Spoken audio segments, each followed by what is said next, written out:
Assalamualaikum warahmatullahi wabarakatuh.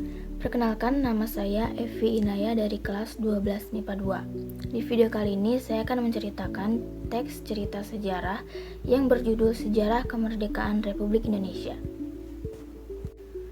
Berawal dari pecahnya Perang Asia Timur Raya dan Amerika Serikat menyatakan perang terhadap Jepang akibat serangan pasukan Jepang di pasukan pertahanan Amerika Serikat yaitu Pearl Harbor pada tanggal 8 Desember 1941, tentara Jepang dengan angkatan udara dan lautnya semakin agresif mendarat di wilayah Indochina, Filipina, Malaysia, dan Indonesia.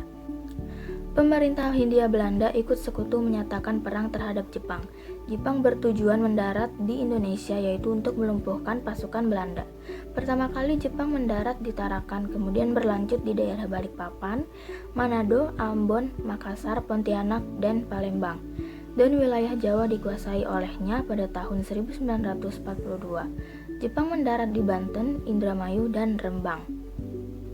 Wilayah yang dikuasai Batavia diperluas pada tanggal 5 Maret 1942 dan semakin meluas ke wilayah Surakarta, Cikampek, Semarang, dan Surabaya.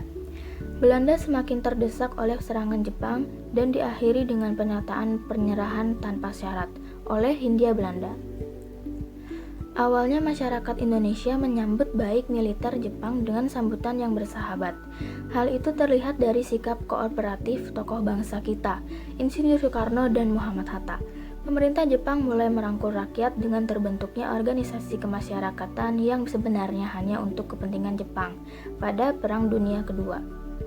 Organisasi itu antara lain Pusat Tenaga Rakyat atau Putera, Jawa Hokokai, Fujinkai Keibodan, Heiho, Miai, dan pembentukan BPUPKI. BPUPKI atau Badan Penyelidikan Usaha-Usaha Persiapan Kemerdekaan Republik Indonesia dibentuk pada tahun 1943 di bawah pemerintah Perdana Menteri Tojo. Menteri Tojo bertugas mengkaji dan menyelidiki hal-hal yang penting dan perlu bagi pembentukan pemerintahan Indonesia. Selanjutnya BPUPKI dibubarkan dan diganti dengan nama Pimpinan Perjuangan Kita. Dari BPUPKI sampai PPKI dikenal dengan Dokuritsu Junbi Inkai. Dengan nama ini berkesan bahwa PPKI bukan bentukan Jepang, tetapi hasil kesepakatan perjuangan para tokoh kemerdekaan Indonesia. Peristiwa penting yaitu pertemuan antara Insinyur Soekarno, Mohatta, dan Rajiman Weddiodiningrat dengan Jenderal Terauchi di Dalat.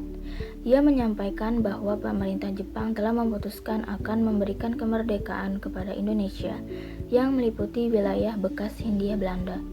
Saat pasukan Jepang mulai melemah, kekalahan didapatkannya, dan Amerika semakin kuat dan ditambahnya menarik pasukan-pasukannya yang ada di Eropa. Tentara Amerika menghentikan serangan Jepang pada Mei 1942 di pertempuran Laut Coral dan 1942 di pertempuran Midway. Jepang semakin melemah karena Amerika yang terus mengamuk. Pada 6 Agustus 1945, Amerika Serikat menjatuhkan bom atom untuk pertama kalinya di kawasan Hiroshima.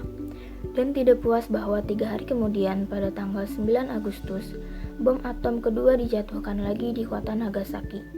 Dua pusat kota pemerintahan Jepang akhirnya diratakan dengan daratan. Akhirnya Jepang menyerah tanpa syarat kepada sekutu pada tanggal 14 Agustus 1945. Dengan penyerahan itu dilakukan di kapal Missouri pada tanggal 2 September 1945 oleh Kaisar Hirohito dari Jepang dan Jenderal Douglas MacArthur dari sekutu. Berita kekalahan Jepang terhadap sekutu tidak bisa disembunyikan. Dengan perjanjian Potsdam, Jepang menyerah kekuasaannya kepada sekutu dan otomatis di Indonesia terjadi kekosongan kekuasaan. Kesempatan kali ini dimanfaatkan oleh Indonesia dengan memproklamasikan kemerdekaan Indonesia. Sekian video dari saya, kurang lebihnya mohon maaf. Wassalamualaikum warahmatullahi wabarakatuh.